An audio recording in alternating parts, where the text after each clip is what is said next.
From so definitely ಒಂದು super comedy entertainer ಇದು.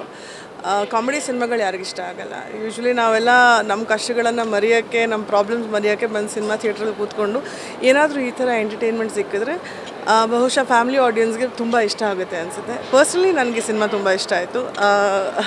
ಕುಂದಾಪುರ, ಮಂಗಳೂರು ಆ ಕಡೆ ಜನರದ್ದು ಒಂದು ಎಸೆನ್ಸ್ ಇರುತ್ತೆ. ಸೊ ಡೆಫಿನೆಟ್ಲಿ ಆ ಭಾಷೆ ಇರ್ಬೋದು, ಆ ಜನ ಇರ್ಬೋದು, ನನಗೆ ಭಾಳ ವೈಯಕ್ತಿಕವಾಗಿ ಇಷ್ಟ. ನಾನು ಅದೇ ಊರಿಂದ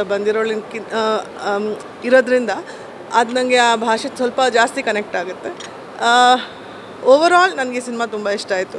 ರವಿ ಅಣ್ಣ ಕ್ಯಾರೆಕ್ಟರ್ ನನಗೆ ಯಾವಾಗಲೂ ನೆನಪಿರುತ್ತೆ. It's a lovely character. ಪ್ರತಿಯೊಬ್ಬರು ಸಿನಿಮಾಲಿ ತುಂಬ ಚೆನ್ನಾಗಿ ಮಾಡಿದ್ದಾರೆ. All the best to the team. ಎಷ್ಟು ಖುಷಿ ಪಟ್ರಿ ಈಗ ತಾನೇ ಅದೇ ಹೇಳಿದ್ದಾರೆ. ನಾವು ಸಿನಿಮಾ ನೋಡಿದಾಗೆ ಕಣ್ಣಲ್ಲೆಲ್ಲ ಆ ಥರ ಇಲ್ಲ. ಆನೆಸ್ಟ್ಲಿ ಹೇಳಬೇಕು ಅಂದರೆ it's a really nice film. ಪ್ರತಿಯೊಬ್ಬರು ಬಂದು ನೋಡಬೇಕು, ಫ್ಯಾಮ್ಲಿ ಸಮೇತ ಬಂದು ನೋಡಬೇಕು. ಐ ಥಿಂಕ್ ಎವ್ರಿಬಡಿ, ಪ್ರತಿಯೊಬ್ಬರು ಆ ಥಿಯೇಟ್ರಲ್ಲಿ ಸಿಕ್ಕಾಪಟ್ಟೆ ಎಂಜಾಯ್ ಮಾಡ್ತಾಯಿದ್ರು ಅನಿಸುತ್ತೆ. ನೀವೆಲ್ಲ ಸೇರಿ ಸೊ ಖುಷಿ ಆಗುತ್ತೆ. ಒಂದು ಕನ್ನಡ ಸಿನಿಮಾಕ್ಕೆ ಈ ಥರ ಒಂದು ರೆಸ್ಪಾನ್ಸ್ ಬಂದರೆ ಖಂಡಿತ ಖುಷಿ ಆಗುತ್ತೆ.